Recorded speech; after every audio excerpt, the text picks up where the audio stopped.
We're going to reveal our final predictions for which movies are getting Best Picture nominations on the eve of the official announcement, plus a deep dive into the history of the 2010 Academy Awards, the first modern 10-movie Best Picture race that produced chaos and kicked off the current era of Oscars. Then we are finally going to review and debate one battle after another. All this and other nonsense coming up on Oscars Outsider.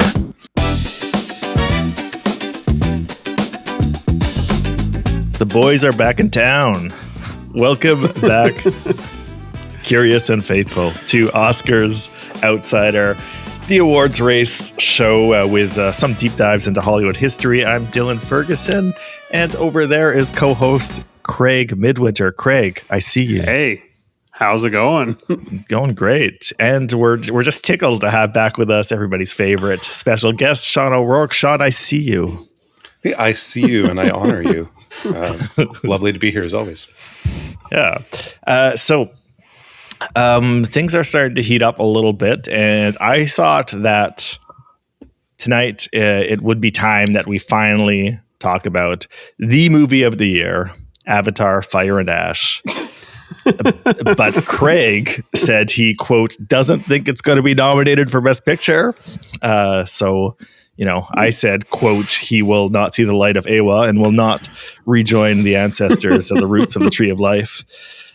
So we decided to do a backup and said he convinced me to talk about some other random movie. We're going to be talking about some one butthole after another. I hope I downloaded the right file. We'll do that a bit later on the show. That our feature today is going to be a discussion of the 82nd Academy Awards. That's the awards held in 2010 for the films of 2009, the first year of the current 10-movie Best Picture slate, which produced some pretty chaotic results. So before we get into that, Craig, like I said, things are heating up. Oscar nominations are just a few days away. We're recording this on Monday night. I believe it's Thursday that they're announcing the Oscars nominations. Is that right? Yeah. So they're announced on Thursday. And so by the time you're watching this, we might look like complete fools. But I'm glad that we're getting a show in before they're announced, because then we can kind of talk about who we think might get in, or any surprises that we're kind of expecting. Speaking of, as people have seen other episodes of the show know, we have a kind of Oscars fantasy draft for movies. Craig, I'd like to propose a trade. I think that we're getting to a point where we've got to try to shuffle our lineups a little bit. I know I'm under a bit of pressure. I'm falling behind right now, and my fan base is clamoring for it. They need me to change something. They're calling for me to be fired and for Sean to be hired as GM of the team. So let me propose you this, Craig. I give you Train Dreams, Choo Choo, for Frankenstein. Okay. Interesting. I don't know. As much as I would like to have Train Dreams, I just feel like Frankenstein has so much momentum right now.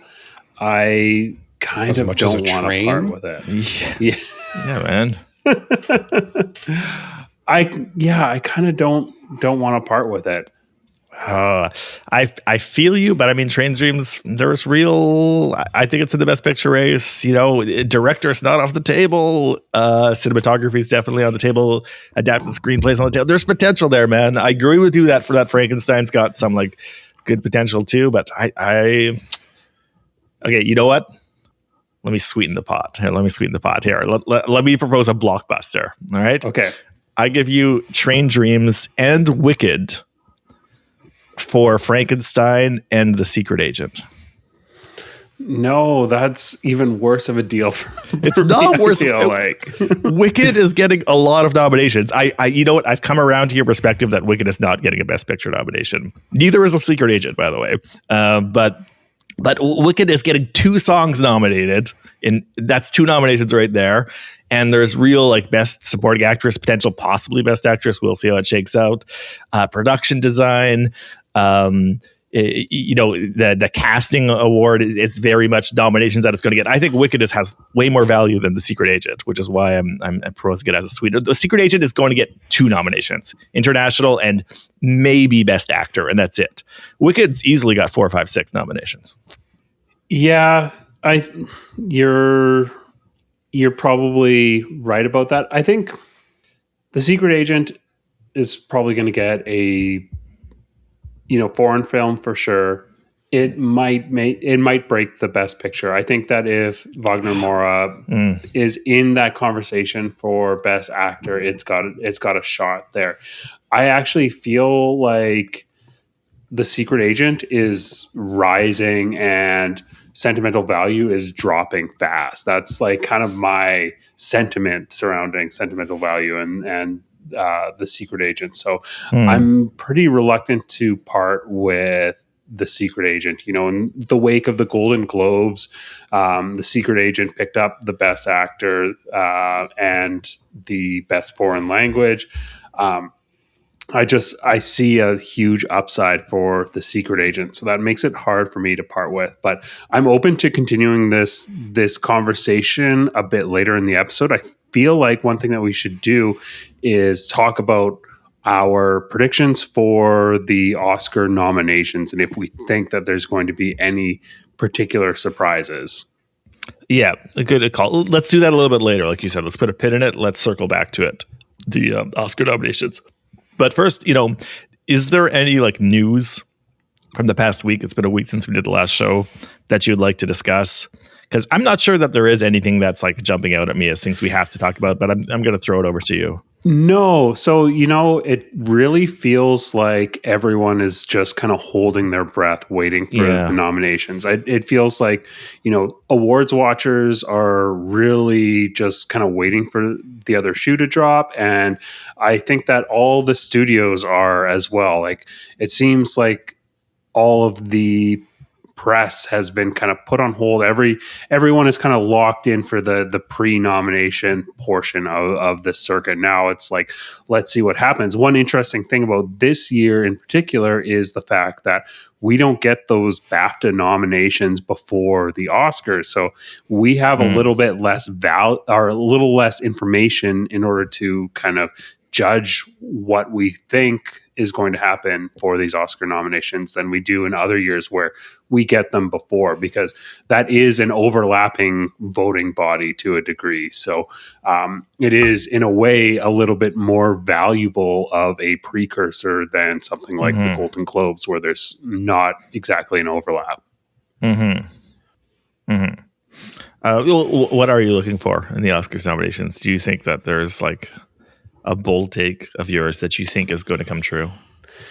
Okay, so my complete, maybe not a complete left field idea as to what could possibly happen.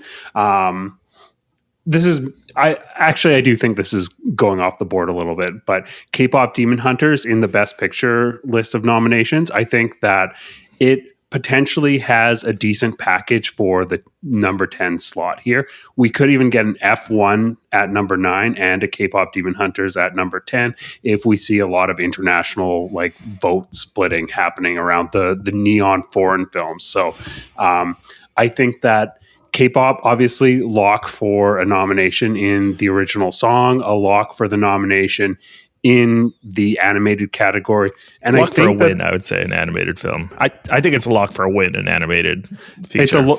I think it's definitely a lock.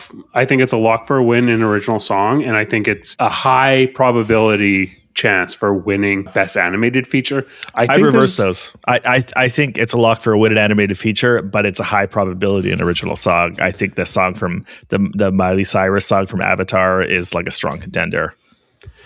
Yeah, I mean, that's your opinion, man. But I think that there's also a possibility that we see it sneak into the screenplay conversation. Oh, there's 10 screenplay, spots Best there. Picture.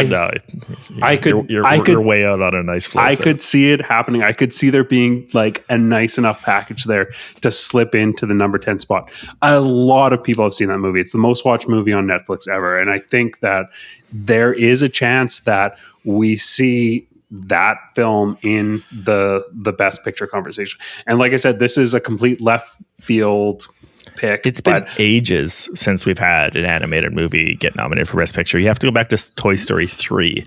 Yeah. And it's only happened 3 times. Yeah, and we'll be talking about the second time very soon. Yeah, or at least exactly. We'll mention it in passing.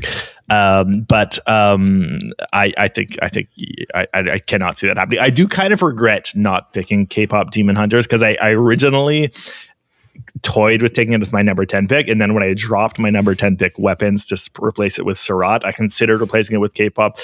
I kind of regret it just because, like you said, it's got 2 nominations locked up. And at least one, maybe both of those are wins, which is, it's possible Surat gets not a single nomination. Well, it will get a nomination for international feature, but that might have been the safer course to take. And I sort of regret that that's not on the board at all.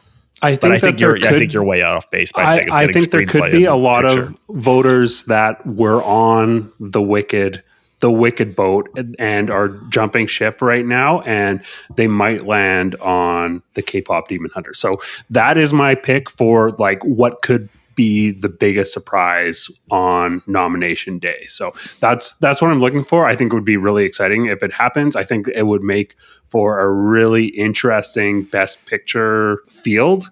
It means that, that some of at least the top 9, which I think a lot of people are thinking are fairly locked, something happened there. And there was some sort of vote split. Something happened in order to free up that spot. I mean, maybe K-pop Demon Hunters takes that 10th pick, but I'm kind of feeling good about F1 right now too. So we'll see what happens. I think that was a good pickup when you got F1. I'm kind of jealous that you have that. I don't see it as a Best Picture nominee, but I think it has definitely a bigger chance, more of an inside track, one might say, than K-pop does. And I think definitely like it's going to get a couple craft nominations, editing, sound.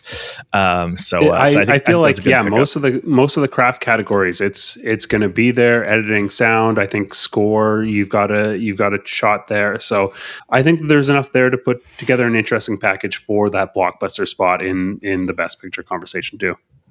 All right. Interesting. What about you? Do you have any like wild ideas as to what we might see? Not really. No. I think if I was going to like go a little off the board for like a Best Picture nominee, I would maybe go with Blue Moon as like the very left field, very unlikely one that could sneak into the race. I just think that there's just been a lot of like, I think Ethan Hawke's a lock to get a Best Actor nomination, and I think that there's just been enough chatter about his performance that it could, kind of like you said about The Secret Agent, like just the talk about Wagner Moura's performance alone could be enough to get it into the Best Picture conversation. I think Ethan Hawke's performance alone could be enough to get Blue Moon into the Best Picture conversation. So give me your 10. I haven't actually written it down, but okay, let's do this. So we've got One Battle After Another. We've got Sinners. We've got Hamnet. We've got Marty Supreme. Frankenstein, I think, is very much in there now. As much as I doubted it earlier on, you were right to be high on Frankenstein. I'll give that to you, which is why I tried to steal it. So we got those 5, which are in there very strong. After that, I start to get a little bit mushier. I think in terms of the international nominees, I Sentimental Value, I think, is in there. Then I'm really just not sure. I'm willing to call Sentimental Value. I'm really not sure between Surat, The Secret Agent. It was just an accident, possibly no other choice. Which one of those will kind of be a second? Assuming there's going to be 2 international films, because the last few years they've done 2. But let's go with hold on, I've done 6. I counted 7, but I could be wrong. You counted 7? Yeah, I'm going all over the board here. Let's do a Train Dreams. We'll do a Train Dreams. And Avatar. I'm still going Avatar for 1. Did that make 9? And then I only did Sentimental for international. I would give it to Begonia probably for the last slot then. Okay. Yeah. So for my 10, I think it's going to be One Battle After Another, Sinners, Hamnet, Frankenstein, Sentimental Value, Marty Supreme, Begonia. I agree that is probably going to be in there. That's what, 7. The Secret Agent, and that is 8. And then let's go F1 and K-pop Demon Hunters as the last 2 spots. And I feel like we don't see it was just an accident or no other choice. I feel like those are going to get left off the board. I don't see Weapons being in there, and I feel like we might not see Train Dreams in there. Yeah, it might be vulnerable. I also, I guess, just ended up with just Sentimental Value as the only foreign film, but I think, earlier on, I mean, I picked up, it was just an accident. I was like, Palme d'Or winner, they've picked the Palme d'Or winner for the past couple of years. I am feeling a little bit stronger about it now because I'm hoping like Iran being in the news is a thing that plays well for the Iranian movie, that people are going to want to be like rallying behind Jafar Panahi and supporting his crusade against the unjust regime, which has now ordered him to be arrested for a second or third time. Hopefully that gives him a bit of a boost. So that's kind of one reason why I was considering including it was just an accident in a trade proposal, but actually it was because I was like thinking of the current events angle that I was like, you know what, I think that's a holder. So I think but I'm still, like it wasn't in my 10 predictions, but I still think it has the best shot after Sentimental Value in terms of international movies. I think ahead of The Secret Agent. That's what I'll say. Yeah, I think that makes sense. And in terms of the rest of the categories, I don't really see any real surprises that I'm expecting. So, that means that I'm ripe for being surprised. Well, we'll do a full reaction once they actually do come out in just a few days. Breaking news. Okay, so we interrupt this programming for a trade conversation. Let's see if this can go anywhere. I want to let you know that I am going to put Sentimental Value up on the trade block and see whether that interests you at all. You know what? I saw this coming because when we're talking about this trade proposals earlier, you had mentioned that you thought Sentimental Value was slipping and that you saw The Secret Agent as maybe having a better shot at Best Picture at this point. So I definitely kept that in the back of my mind and was thinking of circling back around to it, though we never got to it in the original recording. I'm definitely interested. So I would be interested in posing Sentimental Value for maybe Begonia. I'm interested in Begonia or Wicked even. Yeah, I would even do a straight up trade for Wicked for Sentimental Value. I'm not too sure about that because like we did our last trade discussion, it wasn't total bluster when I was saying I see Wicked as potentially getting 4, 5, 6 nominations. I do see that, even if it's not getting Best Picture. If Sentimental Value gets Best Picture, that might alone give it a higher value. That's a very interesting proposal. I'm definitely mulling it over just because of the Best Picture factor. To be totally honest with you, yes, I do see Sentimental Value as having a better chance of making Best Picture at this point, which I definitely didn't when we first did the draft back in early December. Right. But we did weigh it so that a Best Picture nom is more valuable. I'm just not high on Sentimental Value's acting nomination chances anymore. Yeah, you know what? I'm down. I'll do it. Straight up, Wicked for Good for Sentimental Value, 1-1. I'm ready to do it. Yeah. Okay, yeah, there we go. We've got a trade. I'm definitely hesitating, but it's the Best Picture factor. I see Sentimental Value as having higher Best Picture factor. I definitely am hesitating about losing out on some, songs and production design nominations, but if I do think it has a better shot at Best Picture, yeah, let's do it. I had to shake things up, I had to shake things up. I'm losing, I'm trailing. The gap's just going to get bigger if the nominations shake out in a certain way. I had to shake something up. So yeah, I'm willing to take that bait. Let's do it. Let's see how that plays out. Okay, let's do it. We now return you to your regular scheduled programming.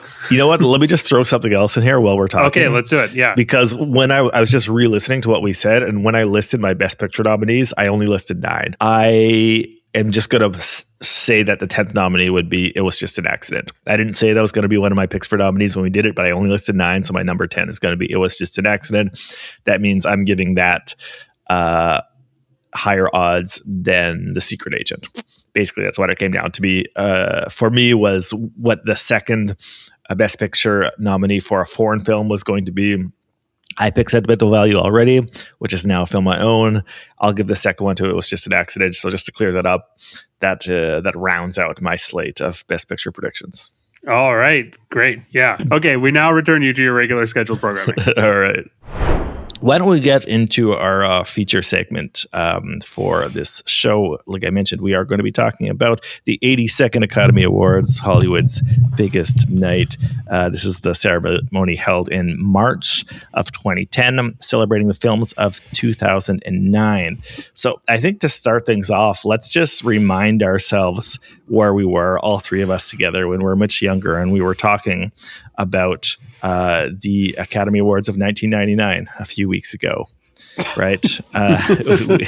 We were discussing, Shakespeare in Love versus Saving Private Ryan, and we talked about that ceremony and the campaigning around it, and how it had that kind of end of history vibe where it felt like there was a lot of cocky pomposity and self-assuredness that maybe reflected the American spirit at the time, in the period after the end of the Cold War, when the Oscars in particular were riding very high, when they were very popular. They were at a peak in terms of viewership at that period. So if we skip ahead 10 years after that, the scene has changed a bit in America, and for the Oscars, there's a lot more a more embattled self-image for the country, I think. And in terms of the Oscar ceremony, it has been declining in viewership. When we get to 2008, we have the lowest watched ceremony in a very long time. The 2008 ceremony took in barely half as many viewers as the 1998 ceremony. It was struggling. So that year, which was a really good year for nominees too, by the way. Actually, that was the year that was hold on, which one was that? Was that was No Country for Old Men? Hosted that one. No. Hugh Jackman was Hugh Jackman hosted the 2009 Oscars for the 2008 films. Yeah. There was No Country for Old Men was the winner for the 2008 ceremony for the 2007 films. Always confusing when you have to give a year to the Oscar ceremonies, since they're held for the year after the films were released. The one after that was the Hugh Jackman ceremony, where they really tried to revive it. That was a ceremony that had a lot. They just made it like the Tonys, basically. There was a lot of musical numbers. Hugh Jackman did a lot of singing and dancing with special guests like Beyonce and Anne Hathaway and Queen Latifah. Considered by Oscar geeks to be one of the best ceremonies, but didn't move the needle a ton. They did actually get slightly higher viewership for that one. That was the Slumdog Millionaire year. Mm-hmm. They got slightly higher viewerships, but not by much. Not by much to stop the bleeding. It was still lower than what it was in 2007, which was lower than what it was in 2006, which is lower than what it was in 2005. There was a decline, a marked decline in viewership, and a bit of an identity crisis in the Oscars heading into 2009.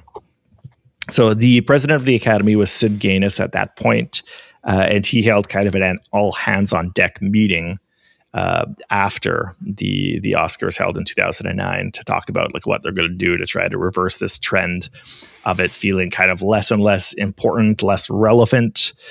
And he says that his kind of eureka moment was that when he was working on a feature about the 1940 Oscars. They're going to do a special presentation about the 1940s Oscars, which was for the films of 1939, which is when Gone with the Wind won. And he was like, this was an amazing list of nominees. And it is like the nominees that year. Gone with the Wind beat out Dark Victory, Goodbye, Mr. Chips, Love Affair, Wuthering Heights, Mr. Smith Goes to Washington, Ninotchka, Of Mice and Men, Stagecoach, and The Wizard of Oz. Pretty and crazy lineup. So one thing you'll notice about that, other than the fact that there's a lot of like all-time classics in there, is that there are 10 films nominated, because they actually... Well, everybody at that point was used to there being 5 films nominated for Best Picture, because it had been that way since the 1944 Oscars. Prior to the 1944 Oscars, the number of nominees for Best Picture was actually variable and changed between 8 and 12 movies. So he decided, why not bring that back? Why not? And the thing is, when Oscars, like when people talk about the Oscars having low viewership, when there's articles coming off about the viewership declining, there's always people climbing out of the woodwork with the same argument, right? People are always saying, well, maybe if they nominated movies people actually saw. Right. Yeah. And the thing is, for 2008, for the Oscars held in 2009, those people had like a big argument on their side, which was The Dark Knight. Yeah. A lot of people thought The Dark Knight could get a Best Picture nomination. If you remember at that time, The Dark Knight, it was the biggest movie of the year, number 1 movie of 2008 in domestic box office, at least. Had almost universal good reviews and was a lot of like, top 10 lists and stuff. So a lot of people thought it was positioned to potentially get a Best Picture nomination, and it didn't. Instead, the nominations had actually what was the lowest cumulative gross that they've seen in a long time. The cumulative gross of movies nominated for Best Picture had actually been declining year over year for a few years. So when people were saying like, oh, you're just nominating movies that nobody sees, it's always kind of a dumb argument, but they kind of were right. Like the Oscars were increasingly nominating movies that fewer people had seen. For like the 2009 Oscars, the cumulative gross of the 5 films was $188 million, compared to 2008 when it was $217 million. The year before, $244 million. So as you could line up the two lines on the graph, viewership is going down and the actual popularity of the movies being nominated for Best Picture is going down. So they actually had like that statistical argument on their side. And they had The Dark Knight, which grossed $1 billion. And they're like, why the hell didn't you nominate that? To a lesser extent, WALL-E was also used as an argument, because WALL-E won Best Animated Feature that year, a category which was still pretty recent at the time. And it had been inaugurated in 2003 as kind of a ghetto to contain Shrek and the movies that would follow Shrek. And, but, people, the same thing. People were like, well, WALL-E grossed $500 million and was topping a lot of like critics' top 10 movies of the year list. So put that in Best Picture too. So that's what they did. Sid Gaines announced that they're going to now have 10 Best Picture nominees instead of 5, which is probably the biggest shakeup that the Academy Awards have seen, at least in terms of nominations, probably going back to the 40s when they changed it the first time. And when that was announced, there was a lot of speculation in Hollywood about, okay, you got to fill this out with 10 movies. And at this point, they hadn't really figured out that you're like allowed to nominate foreign films yet. That would kind of come later when they like diversified the voting body / Neon got really good at marketing their films when they started actually like nominating a couple foreign films. So they had to fill it up with 10 American films. So there was a lot of like speculation, like could Star Trek be a Best Picture nominee? Could The Hangover be a Best Picture nominee? 500 Days of Summer. But when it actually did come out, when they did release the nominations, this was the list. And I like it because I think it's one of the most chaotic lists of Best Picture nominees we've ever seen for the Oscars. I think it reflects the kind of uncertainty about how to handle the 10-picture slate at that time. So let me read you out what they nominated. There was Avatar, The Blind Side, District 9, In Education, The Hurt Locker, Inglourious Bastards, Precious, based on the novel Push by Sapphire. You have to say the full name. They always do in the ceremony. Yeah, it's the official title. Mm-hmm. A Serious Man, Up, and Up in the Air. Looking at this list of nominees, what jumps out at you guys right away? The Blind Side. Hanukkah got robbed for The White Ribbon. But they didn't know to put the foreign one in? That didn't get best foreign film, did it? It was nominated, but it was not the winner. But it should have been in Best Picture, but they didn't know to put the foreign one in. No, they didn't. They didn't realize that was a thing you could do at that point. It was the Secret in Their Eyes from Argentina that won best foreign film that year, which is what they still called it before they changed it to best international feature. I think is what they call it these days. Craig, what about you? What jumped out at you about that list of nominees? I mean, we are obviously going to talk about The Hurt Locker versus Avatar. I think that is kind of the big story here. But another like really interesting one on here is The Blind Side, which definitely seems like the worst film on this list by a long shot. Interesting to even see it on here. Interesting that, Sandra Bullock was awarded during this ceremony for such a like hammy performance in that film. That's one that stands out. And then, I think that's kind of the big items that stand out on this list. Yeah, Sandra Bullock, that year, like you said, she won Best Actress. She actually had the rare feat of winning Best Actress at the Oscars and Worst Actress at the Razzies in the same year, but not for the same film. The Worst Actress was for All About Steve. It definitely does stand out as, like you said, probably the most atrocious film on that list. And it is worth noting out that while they had 10 Best Picture nominees this year, after this Oscars, they announced that they were going to slightly change it, and they were going to have between 5 and 10 nominees per year based on the number of votes, which is the way it continued up until 2020. And some people said that was specifically in response to The Blind Side, that they were like embarrassed enough about The Blind Side, that some people were embarrassed enough about The Blind Side being nominated that they're like, we can't do 10 movies every year because we can't have crap like that. But that just might be people with like alternate campaigns pitching, because it was like generally like well regarded at the time and widely seen too. It was a popular movie. So right away, like the goal, like I mentioned, was really to get more popular movies into Best Picture contention, and they succeeded at that. Not only did you have the biggest film of the decade, Avatar, nominated for Best Picture, but Blind Side was a certified hit. Up, so they got the Pixar movie into the Best Picture. Up became the second animated movie to get ever nominated for Best Picture after Beauty and the Beast back in the 90s. That was also a certified hit.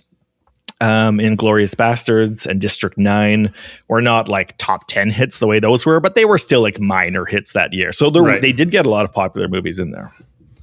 Yeah, I mean, I would be interested. I do remember The Blind Side being like a big movie. Fun fact about The Blind Side before I forget too.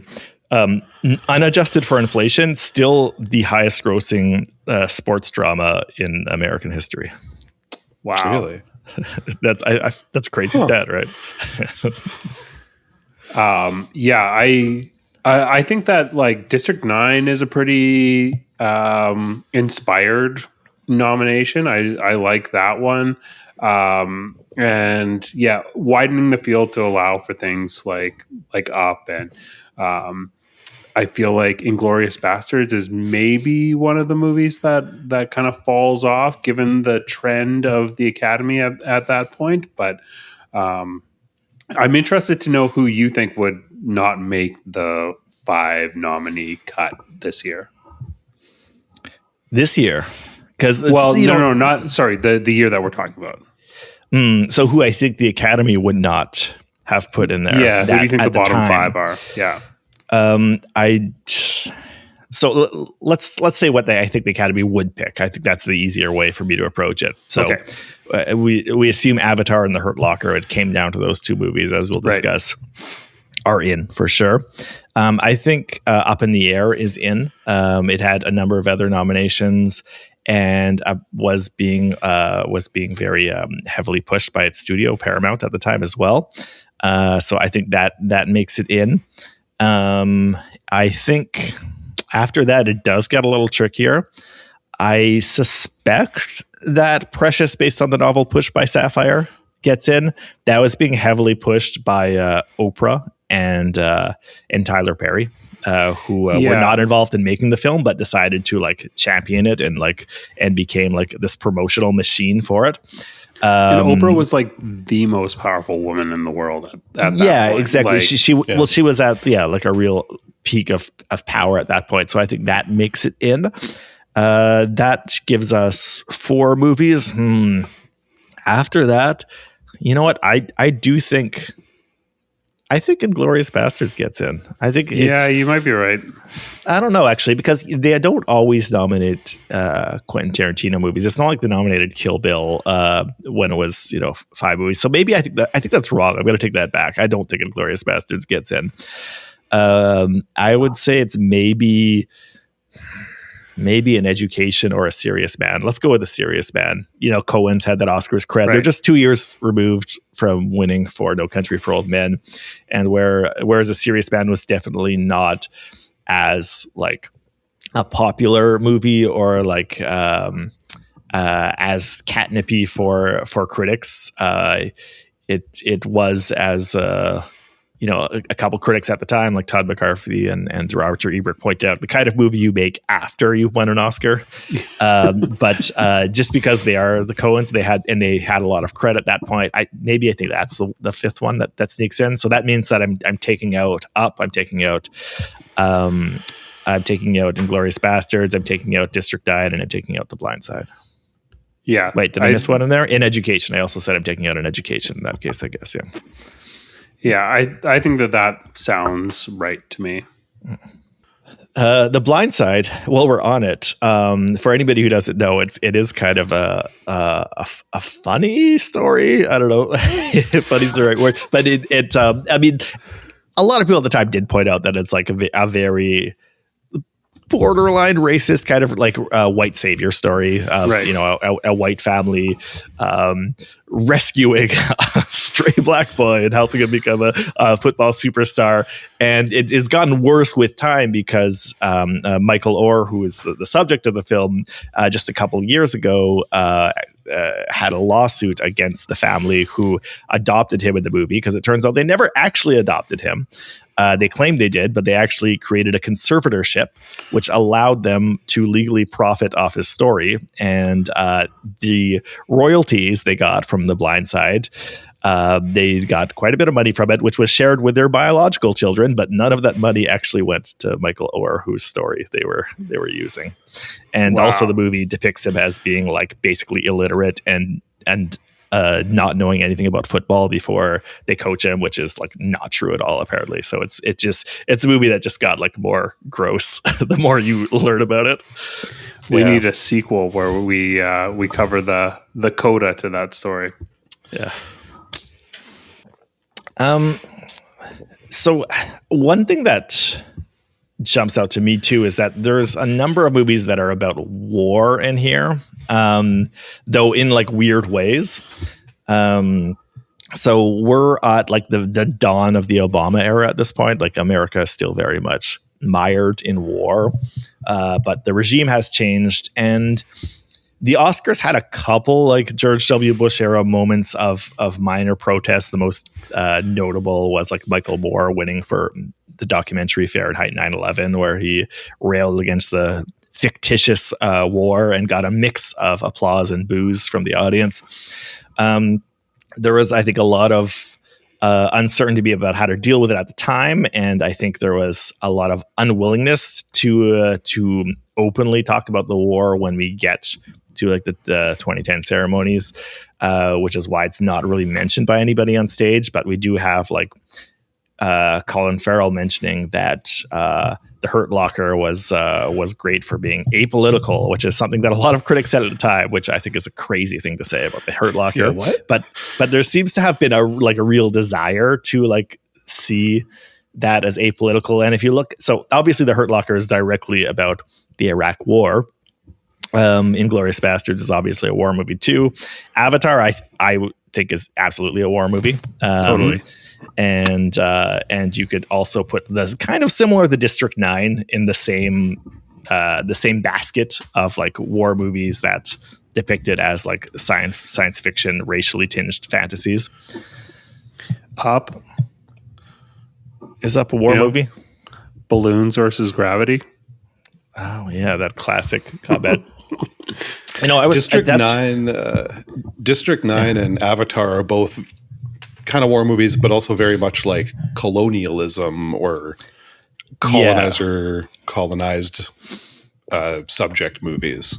Yeah, both movies that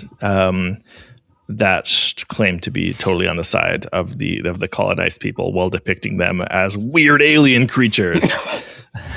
I'll just say right here that I really dislike District 9. I think it's an awful movie, and I can't stand it. I think, but there's a lot of similarities between District 9 and Avatar. I think they both have like the setup where the colonizers are depicted as humans, and the colonized people are depicted as weird aliens, and the hero, the kind of white savior hero, has to transform or be transformed into an alien in order to understand their plight. Yeah, you have to go native with and to really understand the noble savages. I think District 9, personally, I think it handles it way worse.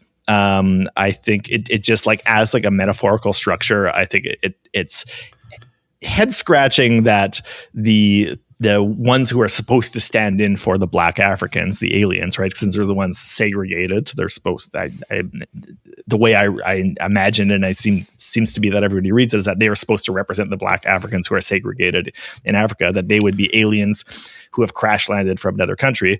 Wouldn't the white people be the aliens since they came from another place? So I thought it was kind of an incoherent metaphor, but I like, there's also like, there's this Frantz Fanon quote where he says like the colonizers always end up like colonizing the story of the oppressed as well, and in that they always end up seeing themselves as natives and seeing the oppressed people as invaders on their land. And I think that's like reading that angle like really helps me understand things like that Israelis say about Palestine, and things that modern day South Africans like Elon Musk say about their country, like that they've really internalized the idea that they are the natives and that the people who they have pushed off their land are instead the colonizers. And so I think that's like why that metaphor makes sense to Neil Blomkamp, the white South African director of that movie. I'm not accusing Blomkamp of being like a racist with hate in his heart, and I get that the idea of the movie is that we're supposed to like be sympathetic to their plight and understand that they don't mean us any harm. But I still think it's a terrible metaphor to have them as like gibbering, disgusting aliens that crash landed on your planet as the stand-in for Black Africans in South Africa, which is the main reason why I think that's a god-awful movie.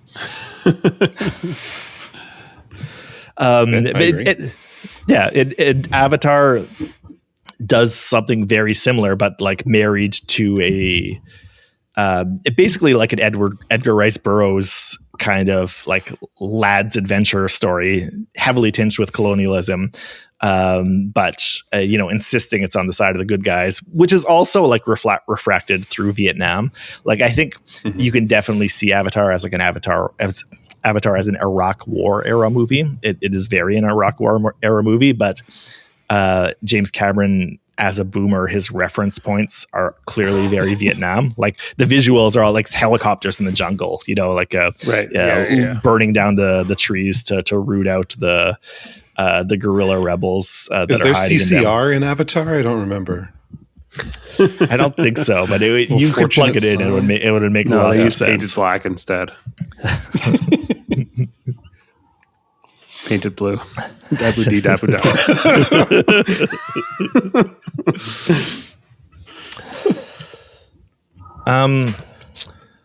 da. Let's just talk about The Hurt Locker versus Avatar, because that's what it ended up being, which is kind of two different, as I'm choosing to frame it, like two different ways to like interpret a war movie during the Iraq War era. One very literally, and one with like that kind of like fantasy, that kind of fantasy angle filtered through like colonial adventure stories.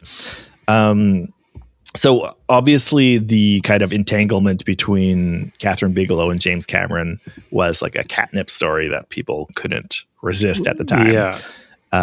And with good reason. I think it is kind of cool. And I like revisiting it partially because I just like talking about Catherine Bigelow, because I think she's a really great filmmaker. Like, I really love Catherine Bigelow, and I think that among like the American filmmakers that started their careers in the 1980s, let's say, I think that she's one of the greats who doesn't get as much respect as she deserves. So if we like back up to the 1970s, Catherine Bigelow, who's originally from California, was living in New York in the 1970s and was living a very kind of intellectualized, artistic kind of lifestyle. She went there as part of the Whitney Museum's independent study program because she was a painter, and then became a graduate student at Columbia. And just to give you an idea of how like into the now heavily mythologized world of 70s New York art scene she was, like her advisor was Susan Sontag. She lived with Julian Schnabel. She rented from Vito Acconci. She acted for Richard Serra at the time, and she flipped apartments with Philip Glass. If you don't know who those people are, that's fine. You're normal. But if you're like the kind of sicko who went to see Peter Hujar's Day on opening night, you probably like just creamed your pants at the list of names. But her like first movie project was a 20-minute short where she had two men actually beat the shit out of each other on camera, and then had two semioticians provide a voiceover where they deconstruct the images and like tell the audience what they say about fascism. So at the same time that was like the world that Catherine Bigelow lived in the 70s, James Cameron, who is also in his 20s in the 70s, was like living a very blue collar life. So James Cameron, you might have heard, he's Canadian. He was born in Kapuskasing in Northern Ontario, which is where a lot of my family's from. Just sidebar shout out to everyone in Cap. I'm just kidding. They don't have internet over there. But shout out to the Thompson Highway play. He had been living in California since he was 17 when he moved over with his family, when his dad was transferred to Orange County. But in his 20s, he was like a community college dropout who he worked as like a high school janitor, as a truck driver. He married the waitress at a Bob's Big Boys restaurant. Was kind of like the kind of guy apparently who he got stoned a lot, did a lot of scribbling and fiddling and stuff. Worked on a lot of projects in secret before he eventually got like financing to make a short film, which was his calling card. Craig, we lost you. Great. It looked like you had something great to say, but I totally didn't hear you. It's okay. It wasn't worth it. You can't do that. Now you got to say it. No, I was just giving a shout out to community college dropouts, by the way. That's Shout out to Cap. Shout out to community college dropouts. We're going to cover all the bases here. He got into like the Roger Corman studio based on the strength of a short film he did. Like Roger Corman in those days in the 70s was like kind of one of the easier ways to get your foot in the door of a film career. Roger Corman was a legendary B-movie director, but his studios, which cranked out lots of cheap movies, were kind of open to anybody who was really, really wanted to work in movies. Martin Scorsese did his time there, Francis Ford Coppola, Jonathan Demme. They all at the start of their careers did some work for Roger Corman. James Cameron got into the movie business the same way. Roger Corman originally gave him work doing like production design, making props. One of his first projects was Battle Beyond the Stars, that like the Star Wars ripoff. I don't know if you know that movie. He did the props for that movie, and they asked him to do a mothership, and his mothership is so great. It's like, it looks like a female reproductive system, and then he like added a huge pair of tits hanging off of it. It's like incoherently horny. It's like somebody just said the word mother to him, and he got so horny that he just mismatched all these elements of female anatomy into. James Cameron is such a horn dog. He's great. So that was how he ended up in the as like a filmmaker. Roger Corman gave him his first job to direct a movie, which was Piranha 2, the sequel to a Joe Dante movie. apparently was a nightmare for James Cameron because he was in like a power tug of war with the producer, which was Ovidio Assanitis, who Sean, we've talked about Ovidio Assanitis as the director of Tentacle before. He's an Italian filmmaker who is kind of best known for doing like kind of knockoffs of more popular movies. But that was like his first introduction to directing, which he hated. But apparently, while he was in Rome trying to finish this Piranha 2, he was like in a cheap pensione, and he was like sick and stressed out, and he had a nightmare about a unstoppable robot man trying to kill him, and that, of course, became the script for Terminator. Terminator led to Aliens, and then after like 2 proper Hollywood movies into his career, he already had this kind of legend of being Big Jim, the like technical perfectionist with a head full of arcane knowledge, who was also a total dictator on set, and was either like an incredibly impressive technician or a huge asshole, depending on who you asked. So their paths cross when, after Aliens, in 1986, James Cameron decided to visit the set of a movie that was being shot with 2 of his regular actors, Lance Henriksen and Bill Paxton. And that was Near Dark, which was being shot by Catherine Bigelow at the time. So Bigelow had come back to California in the early 80s after shooting her first film, which was The Loveless. Have you guys seen The Loveless, by the way? No, I haven't. Willem Dafoe? Willem Dafoe's first major film role. He stars in it. I think I saw that years ago. Yeah. Kicks ass. Awesome movie. It's still like criminally underseen, I think, and nobody saw it at the time. It was like it didn't really get much of a release at all. But she'd moved back to California to try to kind of get a Hollywood career going while she was also teaching film at the same time. In Near Dark, which is like a vampire western, which also kicks ass. Near Dark, love it. That was, you guys seen that too? Near Dark? No, I'll try not to ask this for like every Catherine Bigelow movie. You seen it on the blue? But that was the film that she was shooting when Jim Cameron came to the set. They hit it off. Jim Cameron was on a second wife by that point, but ended up divorcing her to be with Catherine Bigelow. They were in a relationship while Cameron was shooting The Abyss, a shoot which was so notoriously challenging for both the actors and the crew that they started calling it The Abuse. But while he was shooting that in a decommissioned nuclear reactor in South Carolina, he would spend the weekends up in New York, where Catherine Bigelow was shooting Blue Steel. I'll just assume you guys have seen Blue Steel. But they got married. I think I have seen that. That's Jamie Lee Curtis, right? Yeah. I have seen that. Yeah. They got married. They worked together on Point Break, probably Bigelow's masterpiece, I would think. Mm-hmm. Bigelow directed it. They both produced it together. Lately, Cameron's been saying in his like Avatar 3 press tour that he actually wrote the script for Point Break and he should have sole writing credit, and that the Writers Guild screwed him over. I don't believe him. Like Peter Illith, who wrote the original script, has the only writing credit after arbitration from the Writers Guild, and I believe the Writers Guild because I think if James Cameron could write a script as good as Point Break, there would be other examples of him having written a script as good as Point Break. Close. But yeah, Catherine Bigelow's career never really like took off into the point of having like big Hollywood movies.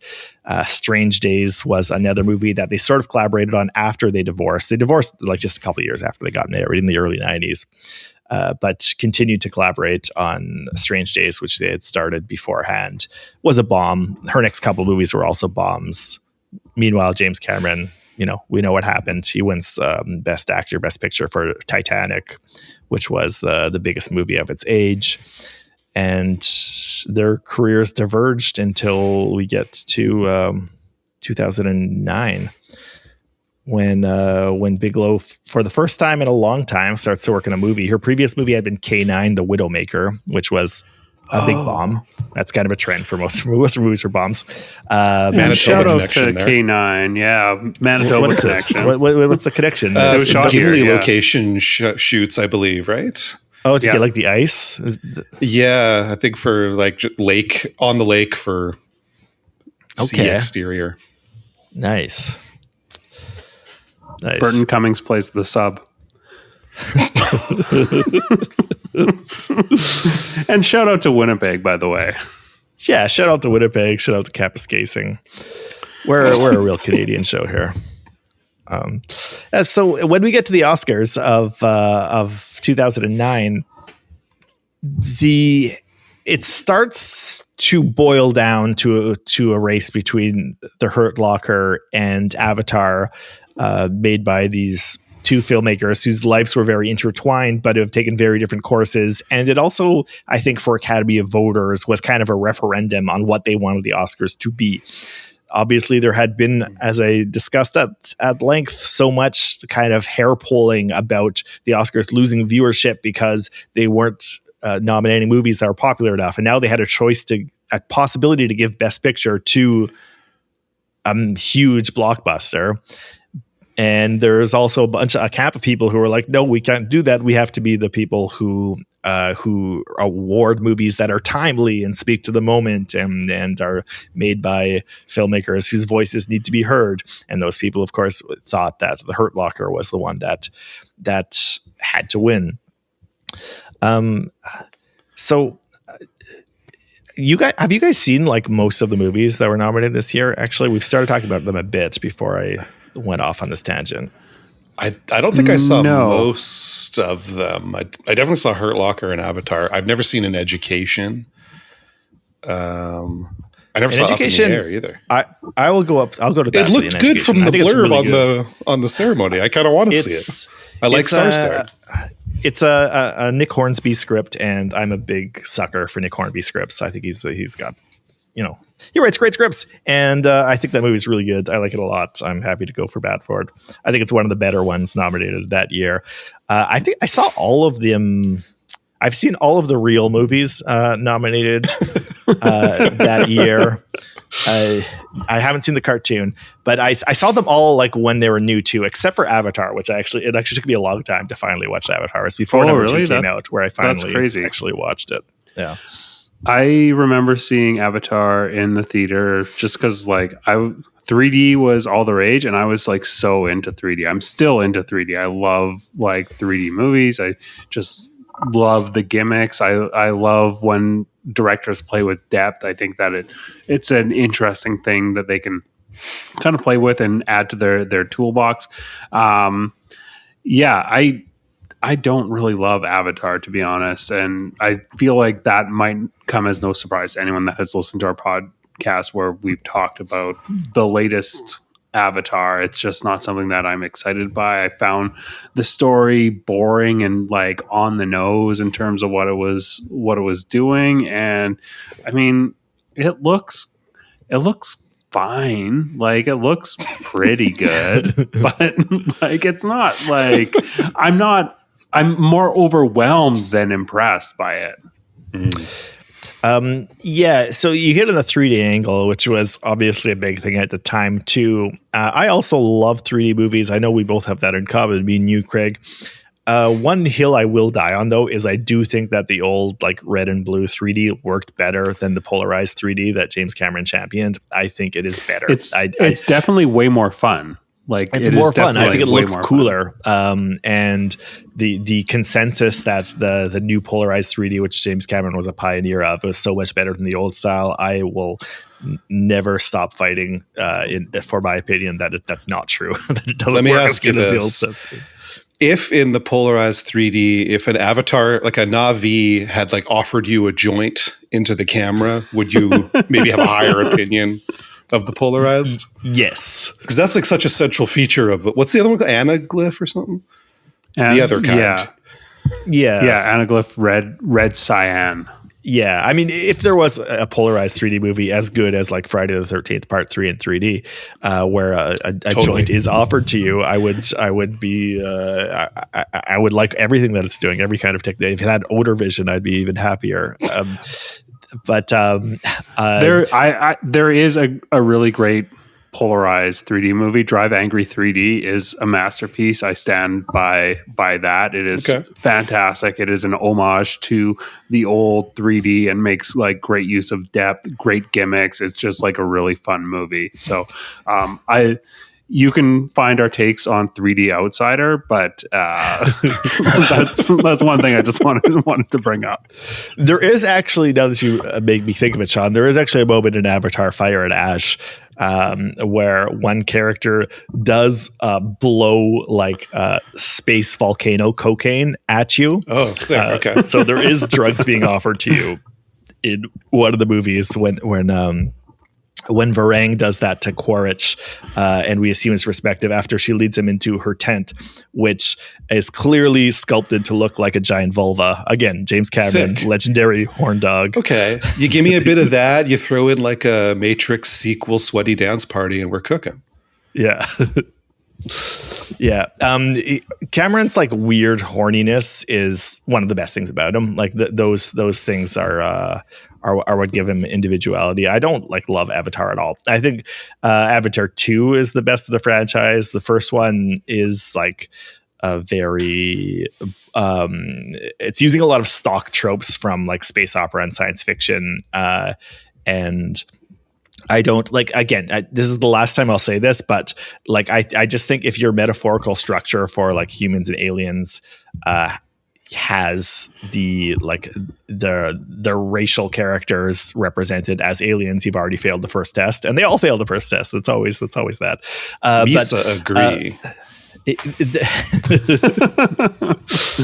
I just like I totally believe that Cameron's heart's in the right place, and that he like truly wants to like love and respect native cultures, but he is representing them as magical animalistic creatures rather than actual humans. So but you know, there's a lot of like the like 1980s sci-fi action bones, that a lot of which like James Cameron invented, that works well in the Avatar movies. And there's a lot of like focus on action scenes that like center the participants and like are done skillfully in ways that like Marvel movies can't seem to figure out, that make them like much more interesting in terms of sci-fi spectacles than like most of the sci-fi spectacles we get these days.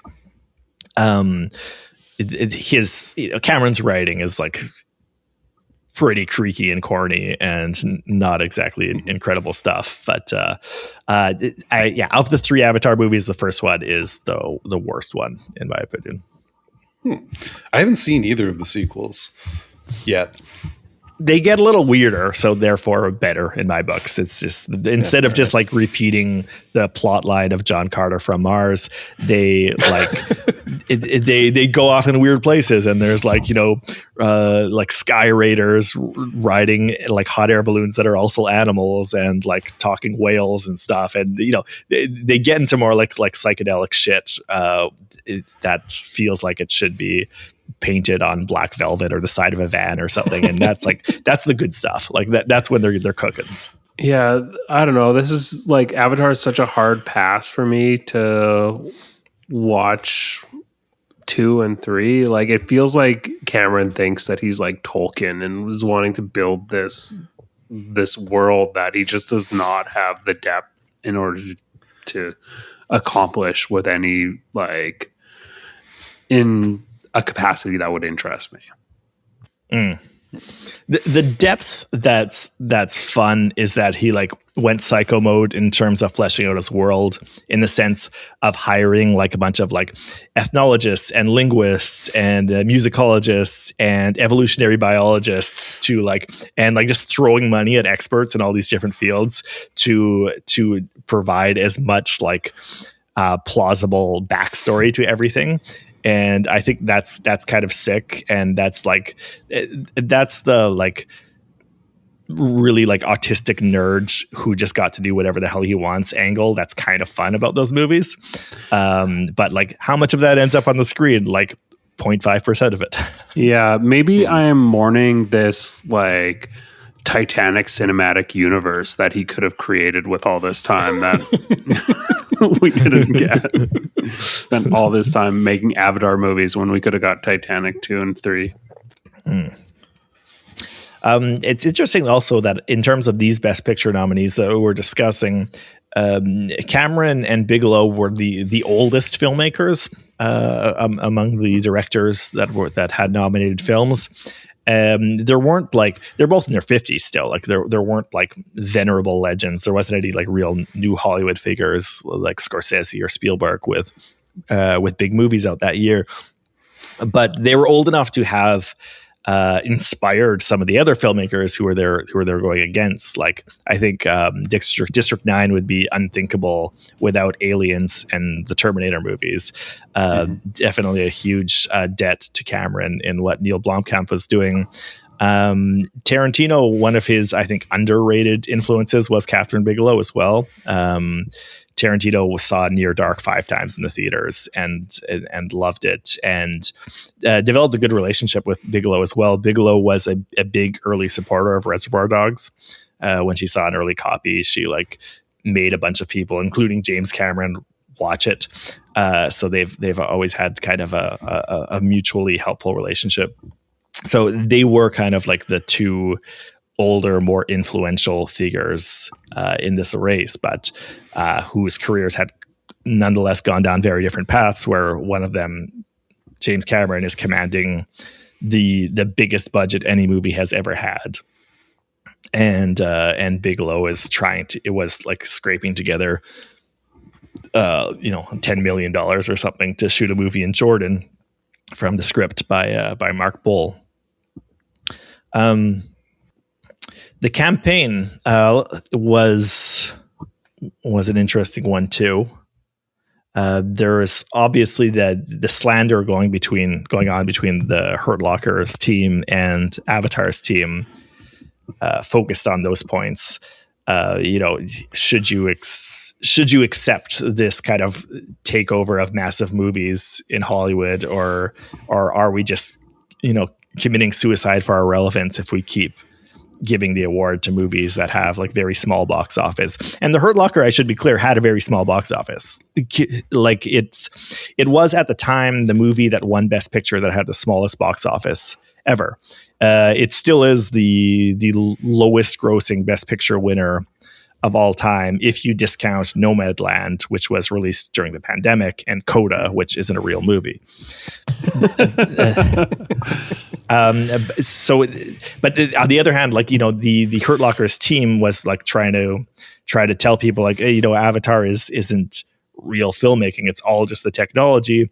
Avatar's team, when they started to get nervous that people were just seeing it as technology and not as actual filmmaking, started hosting these galas where Academy members would see all this behind the scenes stuff, and they would put a big accent on the motion capture. They would show the actors wearing the motion capture suits doing all the stuff to like show them like, see, it is performance, it is actors, there are cameras filming them, it's not just all being done digitally.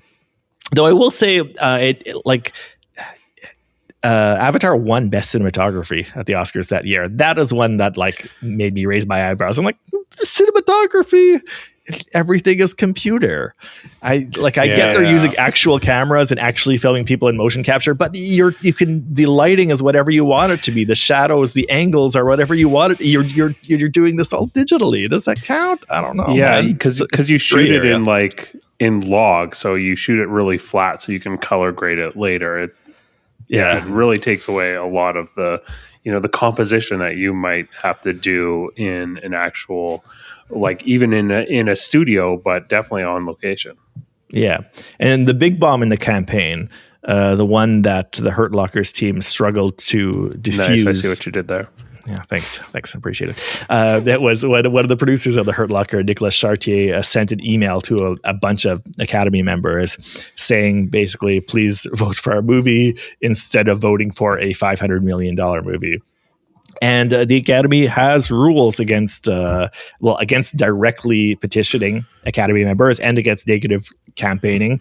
Spottily enforced rules. Notoriously spottily enforced rules, but that kind of like mudslinging, which we talked about when we were talking about Ryan versus Shakespeare in the 1998 campaign, that stuff usually happens indirectly. Like, somebody from a studio will call somebody they know who works for a Variety or Deadline or whatever, and plants a story, leaks the idea that, some people are saying this, maybe you should put an item about how this movie is kind of how Saving Private Ryan actually isn't very good once you get past the first 30 minutes or whatever.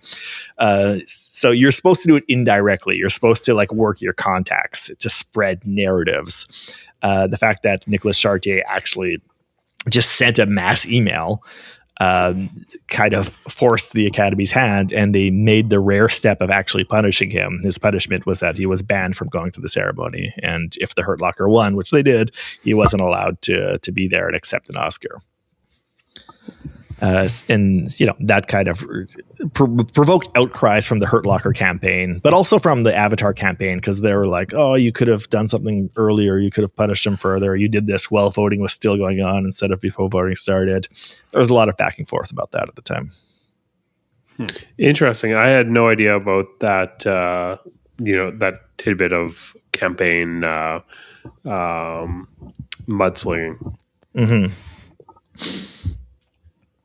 And just quickly, in terms of the idea of how to represent war, which I think was a kind of a theme of this,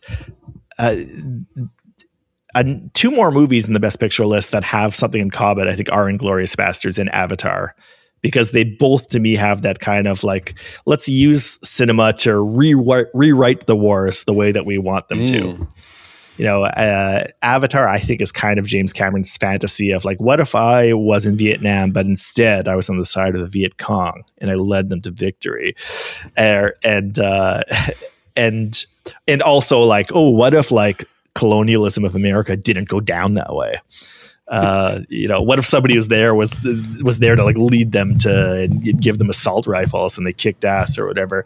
And then Inglourious Basterds, of course, is the first of what I consider Tarantino's revisionist history trilogy, where it's what if American Jews just kicked Hitler's ass during the war?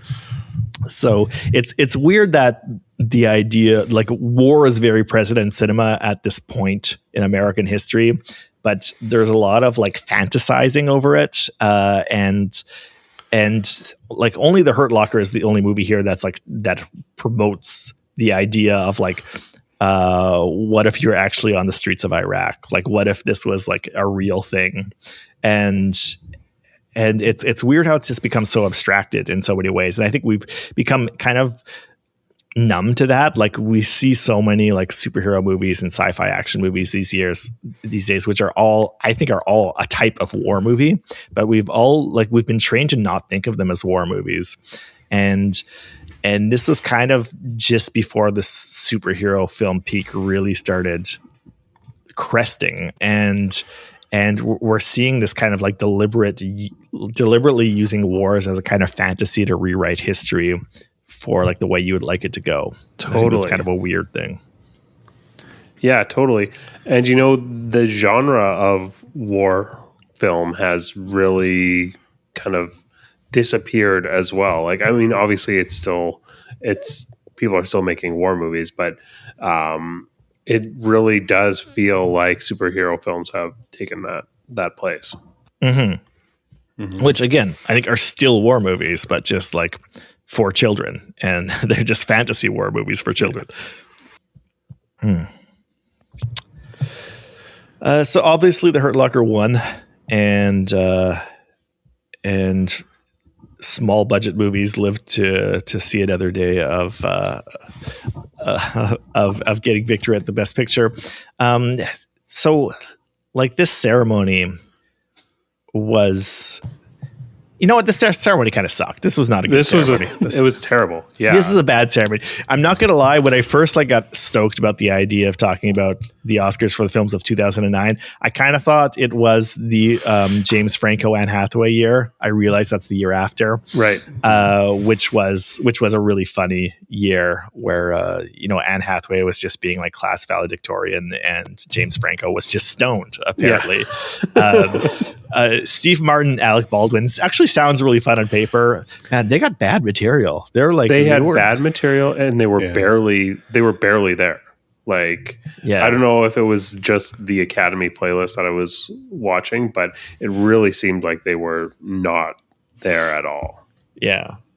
And it opened with like Neil Patrick Harris doing a song as well, which like did not land. It was super weak. I actually put on the Hugh Jackman opening before I realized it was like, oh, this is not the year once they started talking about the nominee. And Hugh Jackman kills it. That is like a great intro to the ceremony. And so it was very underwhelming to watch this. Yeah, it was bad. Yeah.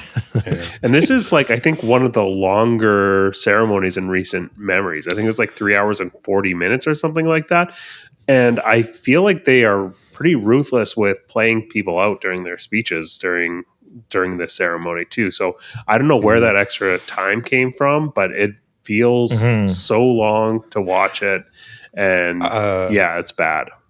I think that extra time came from the acting nominees where everybody got like a heartfelt non-roast roast from a co-star. Yeah. Oh, that was yeah, interminable and awkward. Yeah. Except for oh geez, I just watched it like yesterday and one of them I thought was funny. Oh, Tim Robbins for Morgan Freeman. Oh, Morgan Freeman. like, Yeah, that's right. Well, that one was okay because it was jokey, but the rest I was just kind of cringy.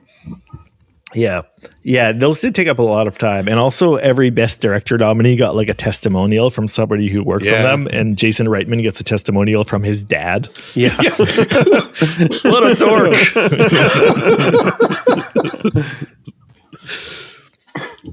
Yeah. And a lot of the time actually did also go to breakdancing to the best original score nominees. Yeah, but that's not a waste. No, that's not a waste. That's not a waste. No. It's funny that two ceremonies that we have covered have had the same like weird dancing to this one had a guy doing the worm to a banjo riff from Fantastic Mr. Fox. It's so good. Yeah. And having a guy like somberly breakdance to the music from a movie about an ongoing war is it's kind of a great bit. It's kind of really funny. They need to bring it back. I did forget, I do kind of like the score to Hurt Locker. It's got like a Morricone kind of thing going on. Yeah, it is. It's not like the first thing that springs to mind when you think of the Hurt Locker is the music, because it's like pretty sparsely used in the film, but it does have pretty effective music. Do you guys like the Hurt Locker? I haven't even I've not watched it. I don't think I've watched 15 years since it came out, but I rewatched it last night. I rewatched it last night in preparation. Okay. It kills. I love it. It's so good. I'm usually so cautious to praise Renner, but I do remember liking it when I was quite young. It's interesting because this was I wish he was still in movies. This was his big. It was his breakout role. Yeah, it was a breakout role. He was pretty unknown before this movie, and he was like approaching 40 and hadn't been like in any starring roles. And because The Town would have been like the year after this, which is I think the highlight of his career is his role in The Town. Wind River is also he's good in that. I like that one. Oh yeah, it's like a Taylor Sheridan. Before he did a heel turn. Yeah. But it really it's very like, I know she didn't write the script, but it's very like Catherine Bigelow in that she has this great way of representing the kind of like erotic appeal of just violence and danger for men. And then her characters always are very like amoral, but also have like philosophical principles, but feel like unmoored ships just kind of floating around in the night, and this like idea of like moving into action, getting close to danger and violence is like this beacon that they all end up gravitating towards. And I think it's well expressed in this movie. I really like the characters. I like the way they represent the Iraqi soldiers as completely lost in this country they know fuck all about, and the way they understand nothing about anything.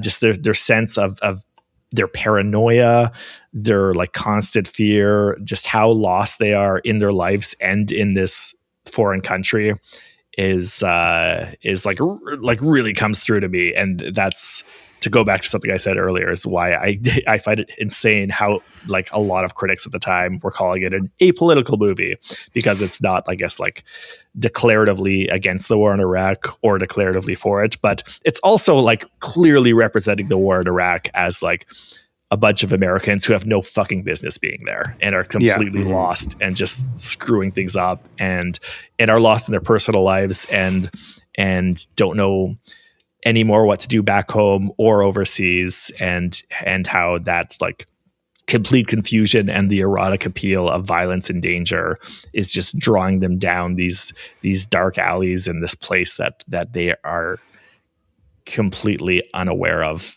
anything in. Yeah, I think it's a sick movie. We'll have to revisit that. Yeah. Yeah. What anything else you guys want to talk about from this Oscars? Did they let the actors go up anymore when the Best Picture wins? Because I think Renner, Mackie, and the other guy all went up for Hurt Locker. Yeah, it depends. They don't usually, but you know what? Those boys seem like they're having a great old time. I like that. I thought that was one of the more charming moments. They seem yeah, they're just hanging out. It seems fun. Yeah, it was fun how they're like on one stage behind, and then where like Mark Bull and Catherine Bigelow were on the stage in front. Yeah, in terms of like the acceptance speeches, I felt like that year getting very emotional and like hyperventilating and crying was not in. They weren't doing that year. Everybody seemed to be like playing the kind of cool and composed angle mostly. Sandra Bullock had like a very workshopped performance that came off. I thought it was good, but Jeff Bridges was great, very charming. Yes. I thought very charming man. Yeah, totally. I like that he just kind of is the dude. Yeah, like not acting in that. There was the one awkward speech. I think it was the documentary short, which is like about a singer. Oh yeah, where the one guy starts talking. Prudence. Yes. Yeah. And then I guess it's the two directors or producers or whatever. And then the other one comes up and just sort of like cuts them off and gives her speech. Yeah. There's a backstory to that, which I didn't really go into deep because it's like documentary short. Who gives a shit? But it's like they're like feuding producers. Like somebody like stole the movie away from the other person. Gotcha. And there was a feud over like whose movie it actually was that spilled over into their acceptance speech. Also on documentary, watching this ceremony taught me that Fisher Stevens is also a documentary filmmaker, which I knew him as like that little guy from Wes Anderson movies. Okay, don't know who that is, but I'll... Oh, he's the little guy from Wes Anderson movies. He's also in Succession, if you've seen that. No. I don't remember the character's name, but he's like a... marketing guy. Anyway, Fisher Stevens, fun actor from Wes Anderson movies. Didn't know he made documentaries. There you go. Also, he high fives Woody Harrelson on the way down to accept his Oscar. Oh, I do remember him high fiving Woody Harrelson. Yeah, that's Fisher Stevens. Yeah, Woody seemed stoked as hell. Probably had no idea who that guy was. Well, that's another war movie too, right? Which I had completely memory hold. The Woody Harrelson informing. Oh, The Messenger. Yeah. Yeah, that shows up as just a just because Harrison's nominated, I think, but that was also a Iraq War movie that a lot of people were talking about at the time, but it was a very small budget movie, like but didn't make the cut for Best Picture. So there are definitely other like Iraq War movies that were kind of floating around there, but it's weird when you think about like what are the important Iraq War movies. Were there any other than The Hurt Locker and like? Can you read Jarhead as being, even though it's about Desert Storm, the first coming out around Operation Iraqi Freedom? That's a bit of a stretch. Yeah. The Jarhead sequels are certainly about Iraq. Yeah.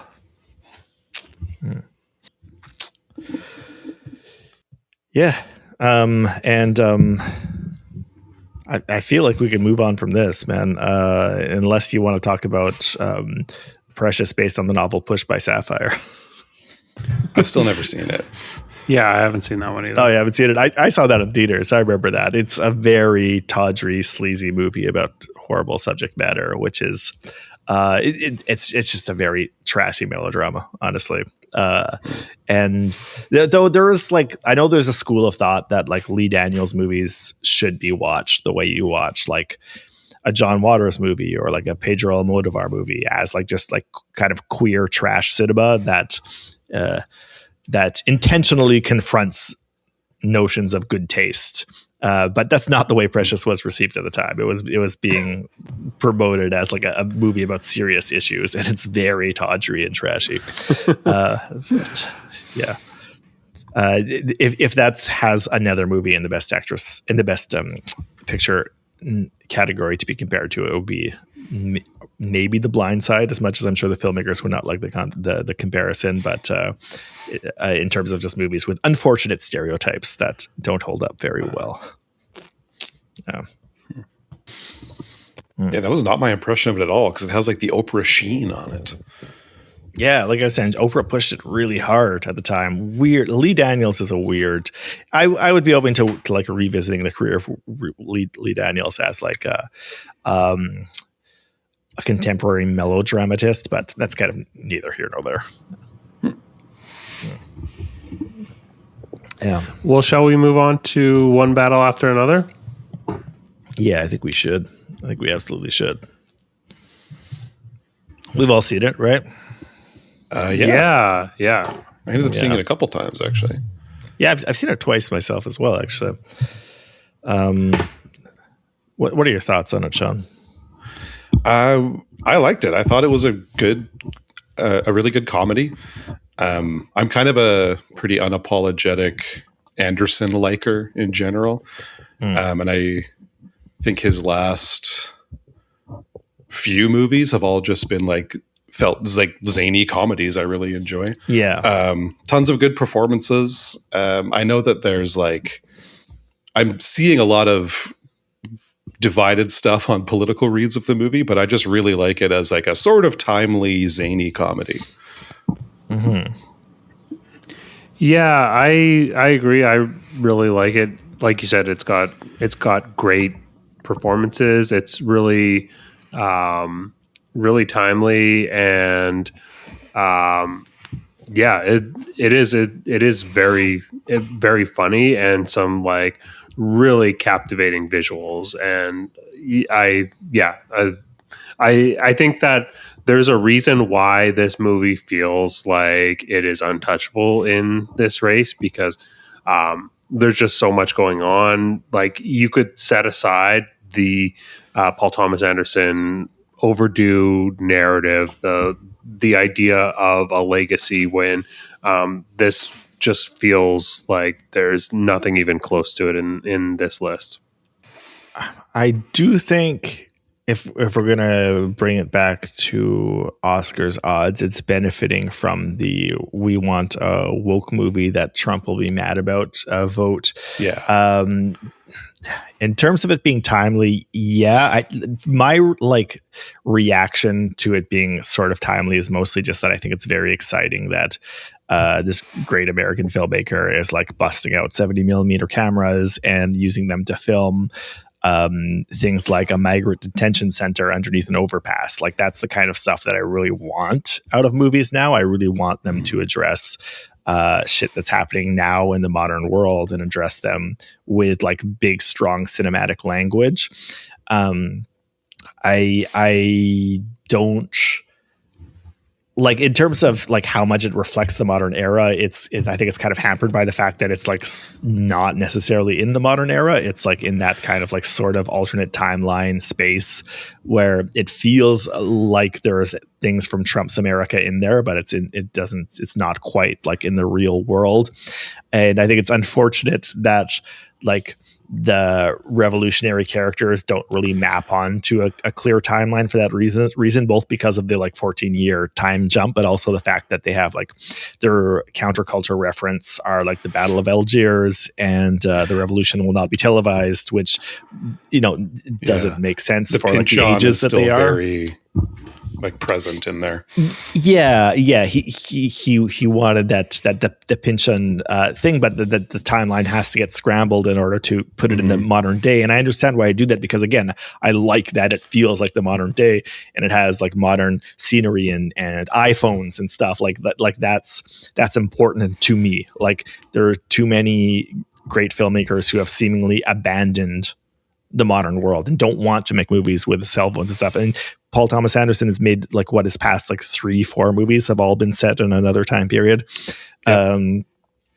So like that's important to me. How much it actually speaks to the current moment, I'm not sure. I don't really care that much. I agree with you guys that it's like a super fun movie. It's funny. I think it works great as an action movie too. Like it's like super exciting, and the filmmaking is amazing. Like the shots on the highway with the focus pulls doing like all the work of communicating a car chase is like insane. Like and it's so good. I was in the edge of my seat for that. Yeah.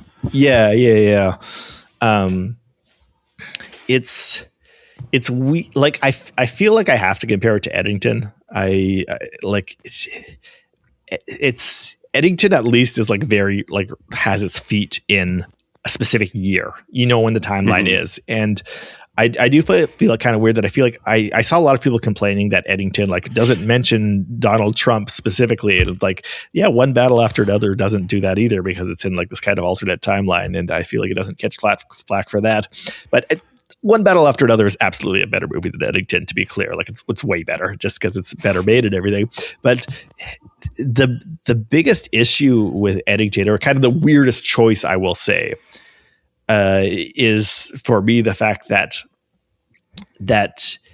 Ari Aster goes like pretty in depth into trying to understand the perspective and backstory of this like old racist conservative, and is very cursory when presenting protesters, leftist protesters, and it's weird that One Battle After Another kind of mimics that for me. Like I feel like we have way too much screen time for Sean Penn's Colonel Lockjaw character, and I would like to know more about the perspective of the revolutionaries and why they're doing what they're doing and how they think and how they work.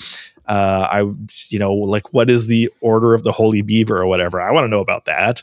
And I would rather have that than a second death scene for Colonel Lockjaw. And I feel like the fact that we're given so much screen time for like the racist antagonist character, and that Anderson clearly loves that performance so much. Like there's so many close-ups on Sean Penn doing his suite of little facial tics. A very good performance, but also a very worked performance that I find kind of annoying because it is so much of a performance, which Anderson clearly loves because he like I said, is just like how much of the runtime of that movie is just like close-ups on Sean Penn's face. It's kind of a Roger Stone impression, really. Like all those little tics. I mean, I see some RFK as well. I think there's definitely RFK that might have informed it as well. But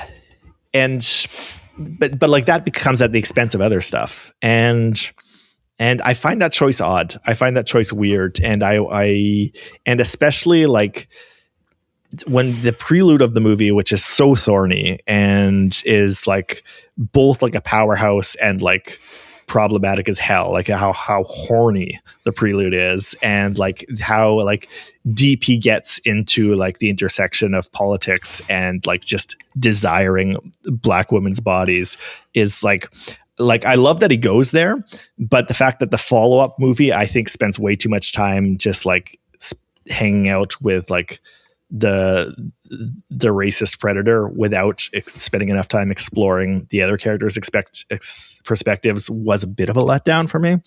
But these are quibbles. Like the movie like kicks ass. It's a super impressive movie. It's just that like some of the choices really make me scratch my head. Mm-hmm. You mentioned that this is going to have like the voters that are looking for a movie to vote for to piss off Trump. And it's interesting that you attach them to this when I feel like a movie like Sinners is like more political. I don't know. What's your thoughts there? Yeah, Sinners is the other movie I think that could be a magnet for that. I just wonder if like the white people who want to piss off Trump will be more drawn to the movie with Leonardo DiCaprio than the one with Michael B. Right. Jordan. Yeah, And that's like talking about like the Delta Blues and Jim Crow and whatever. I don't know. It's really hard to say like what's a more political movie. That's kind of the thing I guess I didn't address when I was talking about like The Hurt Locker. Like, how could you say it's a not political movie? Like, on the one hand, it's like, you know, don't make me tap the Godard quote. You know, every movie is political, but it's like you know, you have to get into what do you mean by that? Is it actually talking about the act of the exercise of politics and the interchange of power between nations and presidents, or like are you talking about like different perspectives in people's lives? Like it's. Sorry, I just went adrift there for a second, but but I feel like One Battle After Another feels more confrontational towards the current regime in America because it's got, again, migrant detention centers. It's got soldiers like trying to take Latinos off the streets. Like it's speaking to things that are happening right now. Sinners isn't doing that. Like it is a movie about racism, absolutely, and cultural appropriation, but it's not like directly referencing things that are happening right now on the streets of American cities. Yeah. I don't know like how like well it works as like the woke choice. Like Sean, you mentioned, like there's definitely a lot of people who who see it as a bad representation of leftist revolutionaries or whatever. And I don't think that's what Paul Thomas Anderson is trying to do. I don't think he would ever categorize himself as a leftist revolutionary. I don't think that's like what he's in the game for. I think there is a little bit of like condemnation about some of the modern left in this movie. Like, I mean, the piece that stands out to me is when he gets tripped up on the phone and has to basically pass a purity test in order to like be accepted in. Like that feels like very on the nose for this, you know, the purity test that the left side of the political spectrum likes to put people through.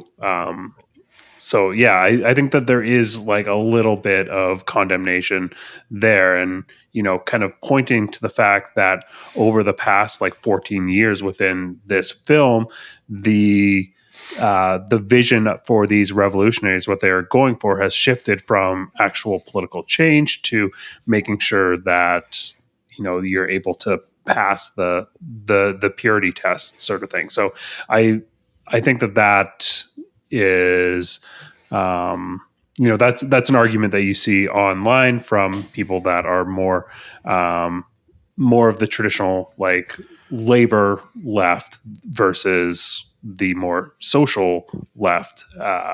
Yeah, I don't know. Just my thoughts. Then again, that purity test, the password, we see it saving multiple people's lives. So it's like I don't. True. I think that's the flip side of it. I don't think it's fair to say the movie's saying that it's ridiculous to have to jump through these hoops, because we see in the movie why they have these hoops to jump through and how it actually saves people's lives. But you're right. There are different ways that you can like read it as a study of different types of leftist politics if you want to. But I feel like PTA is not even himself that well read on different types of leftist politics, and that's not the point. He doesn't have to be. Like it's just like that's the world in which he's choosing to reference, but he's not referencing it directly. He's doing like an oblique kind of version of it. It's like a tone that's used, which is like coming direct out of the Pynchon, right? I think rather than saying I'm going to make a movie about leftist revolutionaries and leftist politics, it's just sort of part of the palette. Yeah, I think like it's possible to use like the language of Hollywood cinema to tell a story that could actually like inspire people to resist government oppression. And like I really liked How to Blow Up a Pipeline from a couple of years ago, which was like full of Hollywood tropes and full of cliches, but I thought did a great job like making it relatable to the audience, where you could like watch that movie and sit in the theaters and be like, oh, you know what? If I actually wanted to take like action against the government, this is maybe the sort of thing that I could realistically do.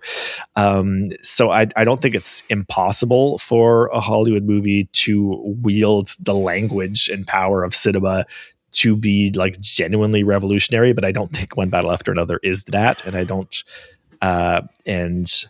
think it has to be, because it's a bunch of other things too. Yeah. And that's not like the only way we should judge movies, is like how much do they correctly represent a line of action towards revolution or whatever. Like that's a very narrow and kind of stupid way to look at movies. Yeah. But you know, since that kind of stuff is a reference in the film, it's fair to talk about it. Like it's fair to hash it out for sure. Yeah. Well, I think that's about enough of that for right now. All right. Yeah.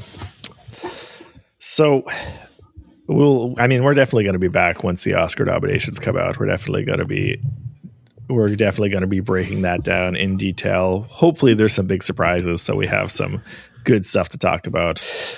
Sean, any final thoughts on any of this? You know what? I am drawing a complete blank. Here's my final thought. I think it was Kathy Bates during the Oscars ceremony that was introducing the thing for Avatar, and they had all the presenters stand on like a little stage out in the audience.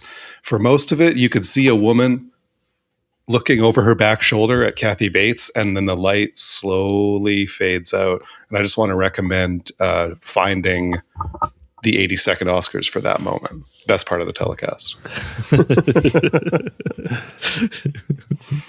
All right. Well, I'm Dylan Ferguson. You can find some of my writings about movie, including One Battle After Another, on Substack. Just look for my name. It's Dylan Ferguson. And I'm Craig Midwinter. Make sure that you hit the like and subscribe if you're watching us on YouTube. If you're checking us out on Spotify or wherever you're listening to podcasts, definitely subscribe there, but head on over to our YouTube. We're cutting into clips so you don't have to digest the whole thing to find the interesting snippets. Last week, we did a really fun task where we gave each other some homework talking about the most interesting races and campaigns in Oscar history. So be sure to go over there and check that out. All right. Well, this has been Oscars Outsider. And like we mentioned, we'll be back very soon talking about the Oscars nominations and giving you some more dives into certain moments from Hollywood history, and talking about the other nominated films for this year, and we'll know which ones they are exactly very soon.